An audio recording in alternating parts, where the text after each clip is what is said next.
Sahabat kreatif, kita ketemu lagi di podcast RRI Singaraja. Ini podcast yang memang akan kasih sahabat kreatif inspirasi ya. Dan kali ini kita akan ngebahas dan gak jauh dari impian anak muda zaman dulu yang pengen banget menjadi seorang polisi gitu ya. Karena ngebayangin seorang polisi bagaimana beliau bisa menghandle masyarakatnya dengan penuh kedamaian dan segala macam. Dan hari ini kebetulan saya berkesempatan ngobrol dengan seorang Kapolres Buleleng ya, AKBP Andrian Ramudianto.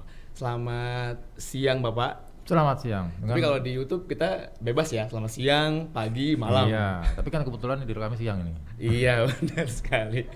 Nah hari ini kita akan membahas bagaimana pengalaman Bapak nih. Jadi sekarang terjun sebagai seorang Kapolres Buleleng, paling tidak pengalaman sebelumnya panjang Pak ya.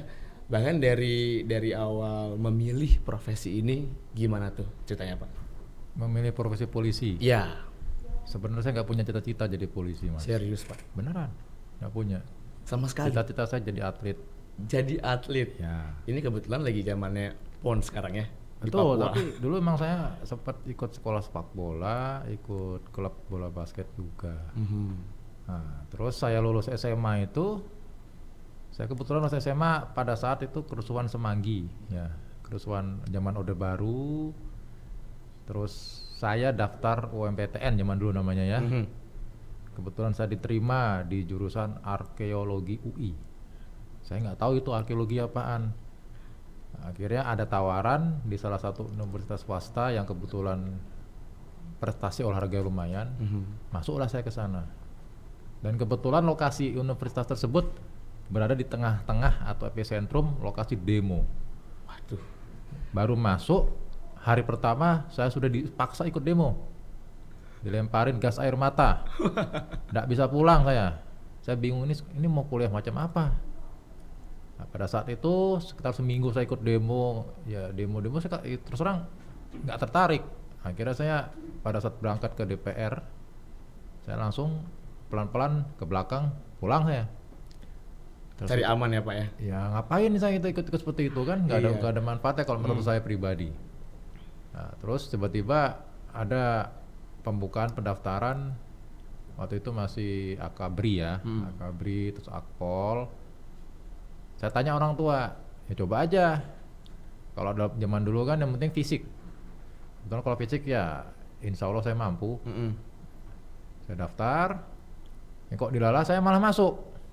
Ya, nggak ada niat saya pertama tuh nggak ada niat sama sekali. Masih ragu-ragu tapi ya kita coba dulu kalau emang saya rezekinya di situ, jalan di situ ya kita Lanjut. Gitu, Lanjut. Pak ya. kira saya masuk dan kebetulan saya di Jakarta alhamdulillah dapat ranking bagus. Alhamdulillah. Ya, karena memang secara fisik saya mampu, ya kan? Udah terbiasa berlari, tidak terbiasa latihan beban. Nah, setelah itu masuk saya tahun 2000 ke Akademi Kepolisian Semarang selama 3 tahun setengah lah ya. Saya itu digembleng di sana dari taruna sampai menjadi perwira. Setelah itu kebetulan pada saat lulus dari Akpol, penempatan pertama saya tuh di Bali.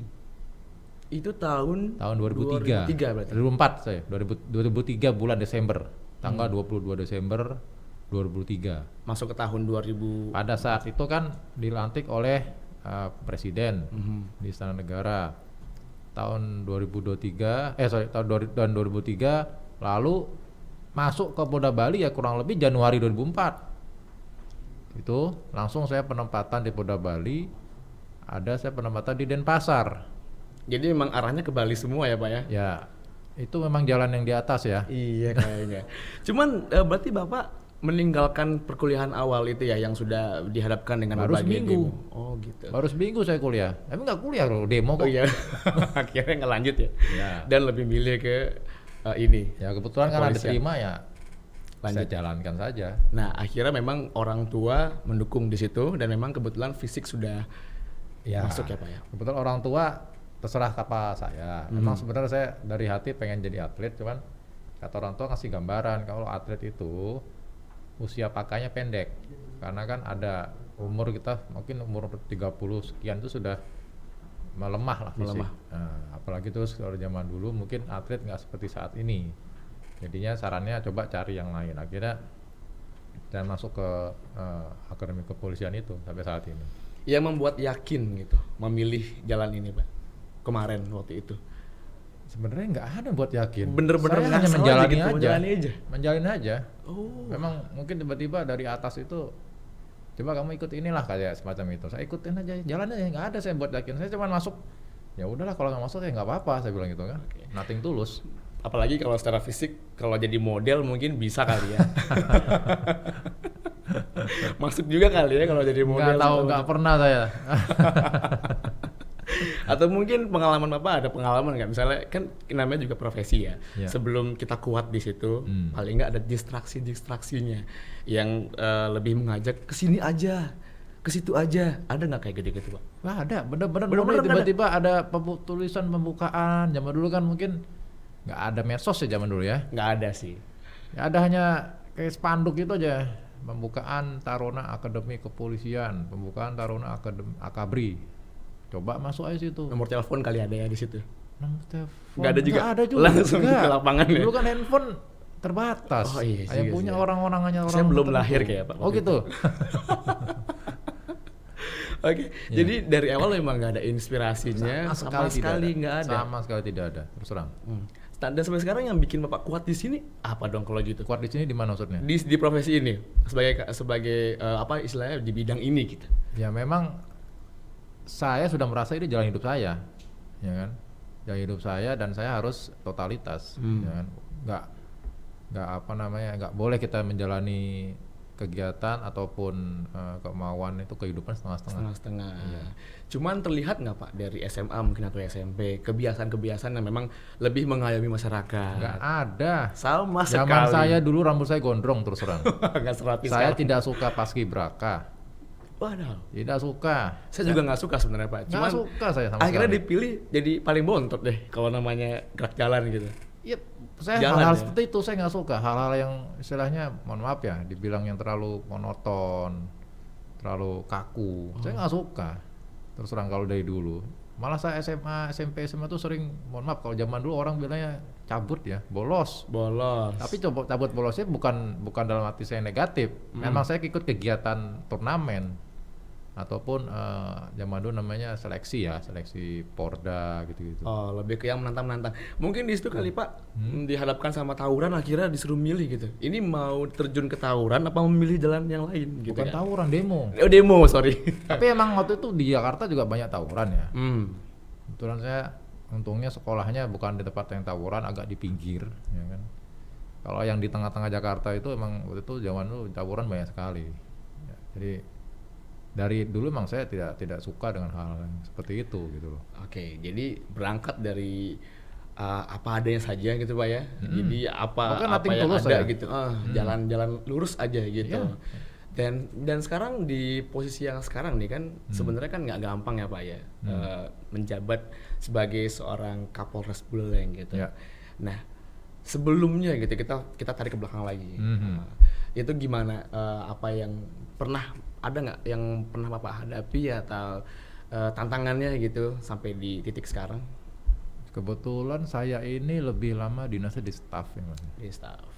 Saya jarang sekali dinas di tempat operasional seperti Polres. Pernah waktu saya dulu Wakapolres di Jawa Timur, itu pun cuma sebentar, hanya 1 tahun.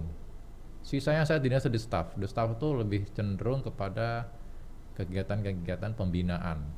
Oke. Ya, beda. Kalau pembinaan itu kita urusannya dengan internal kepolisian, internal anggota kepolisian. Tapi kalau operasional urusan dengan masyarakat. Di luar di lapangan ya? Ya, langsung dengan masyarakat, dengan instansi lain. Nah, kalau di kepembinaan tuh hanya benar-benar ngurusin orang-orang polisi itu aja.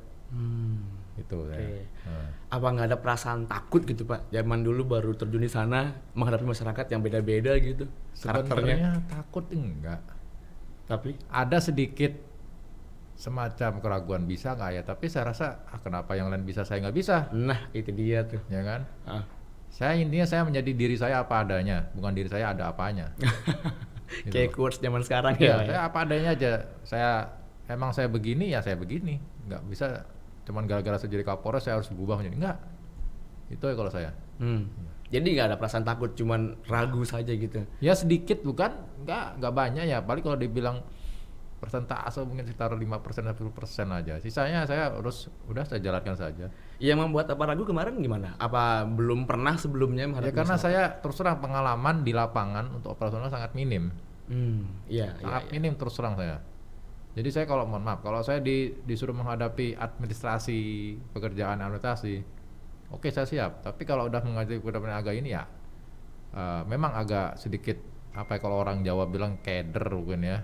Apa tuh artinya? Di sini kan di Bali nih, Keder Pak. tuh apa? Keder apa? Ya? Keder. Keder tuh sedikit ragu-ragu. Oh, ragu-ragu. Sedikit. Oh, Gitulah ya, sedikit gitu. sedikit.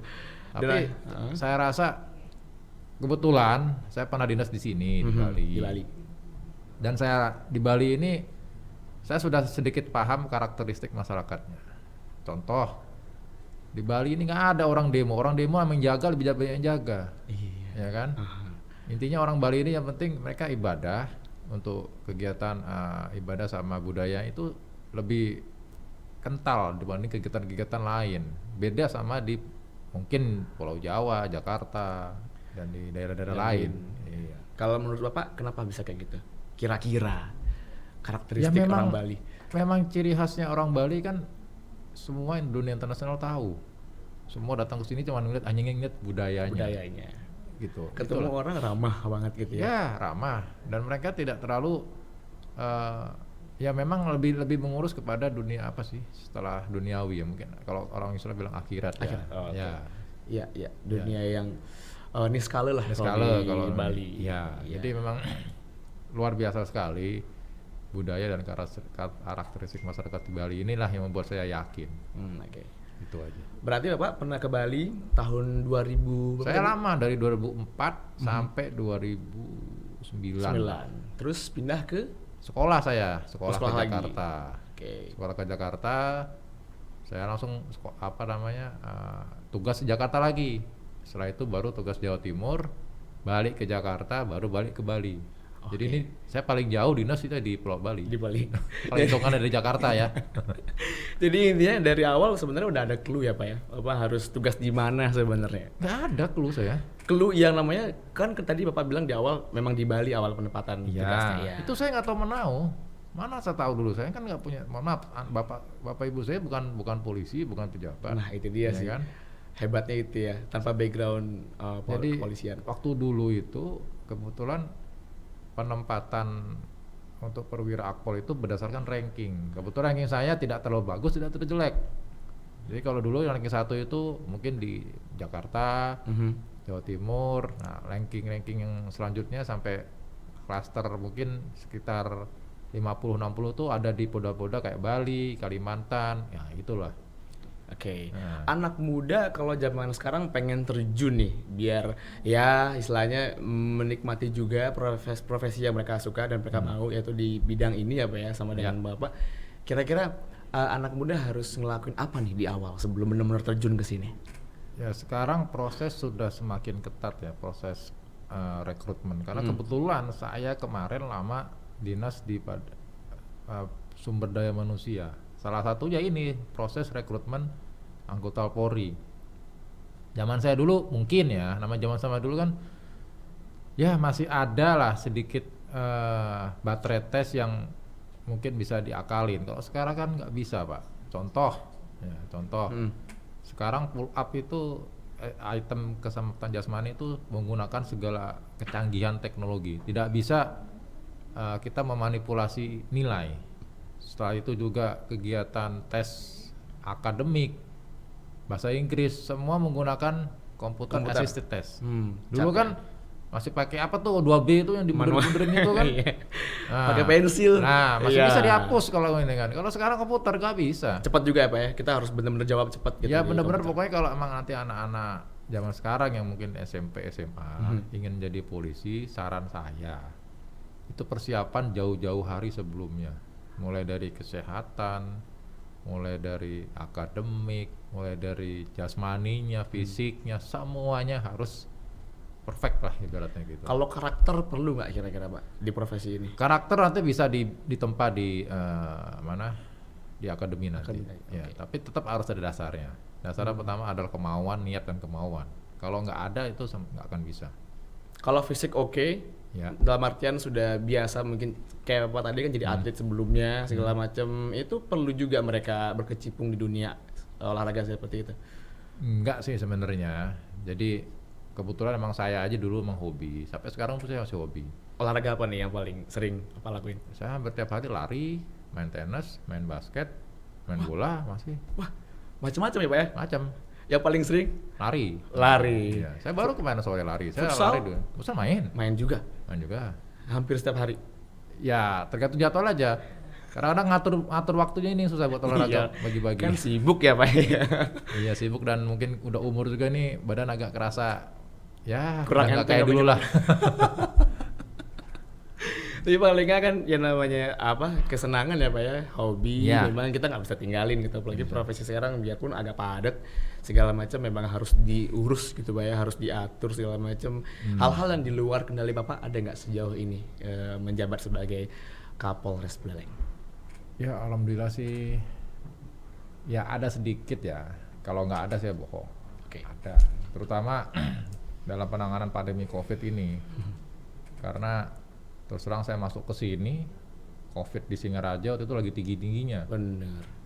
Satu hari itu 100 lebih. Waduh, ngeri sih ya kalau lihat angka-angka ya Pak. Baru 1 minggu datang 3 menteri penting ke sini. Mhm. Terus terang saya bingung apa yang saya lakuin itu tuh. Bingung saya. Cuman ya alhamdulillah Songkare ada dibimbing oleh Pak Dandim.